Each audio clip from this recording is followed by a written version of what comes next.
What areas have you been interested in? Yeah, I have been working on the innovation, intellectual property rights, multinational enterprises, alliances, and Japanese economy. And I want to talk about two issues today, Japanese economy and innovation.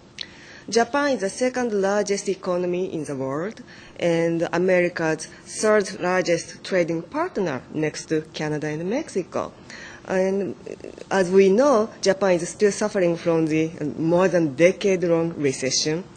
But if you compare the Japanese economy with others, its market is, for example, 4 times larger than the Chinese market. So recently we still see a lot of success stories of Western companies entry to the Japanese market. Starbucks is phenomenal, and L'Oreal. And Renault, through the acquisition of Nissan, effectively turned around Nissan. So given the importance of its economy to the U.S. companies, we need to understand what is the cause of the current problem in Japan. And also, in order to understand that, we need to know what is the cause of the success of Japan in the past. Some might say that the Japanese companies have been successful because they have been protected by the government.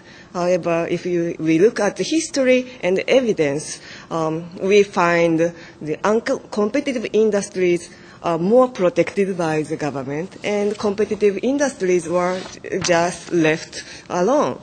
And also, one might argue that Japanese companies have been successful because they collaborate each other. You might have heard of a K-less group, and also, all sort of cross shareholdings. And as we see, so the overall impression might be that the competition in Japan is suppressed.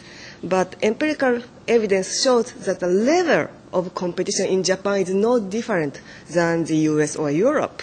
So what matters here is that not about the overall level of competition, but also we have to look at the economy more closely. And then we find out the different types of economy. One is more competitive, the other is uncompetitive. And what makes a difference among them is a type of competition.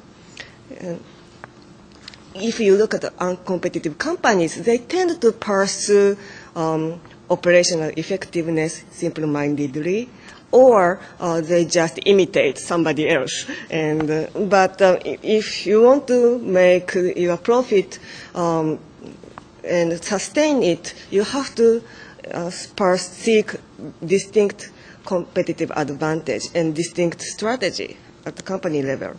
The introduction of the stronger corporate governance system in Japan and the reduction of the exit barrier of non-performing companies would facilitate the recovery of the Japanese economy, and also they will bring the opportunity to the startup companies or US or European companies entry to the Japanese market.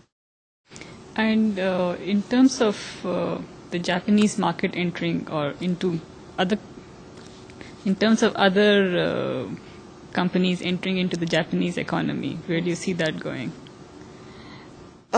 They tend to, the foreign companies entering the Japanese market tend to have a very different approach than the Japanese companies. For example, Starbucks, Japanese people drink tea, right? And of course they drink coffee as well. And there are zillions of tea stores and coffee shops in Japan. But Starbucks is the first company in Japan which provided premium coffee, which appeals to Japanese customers pretty well.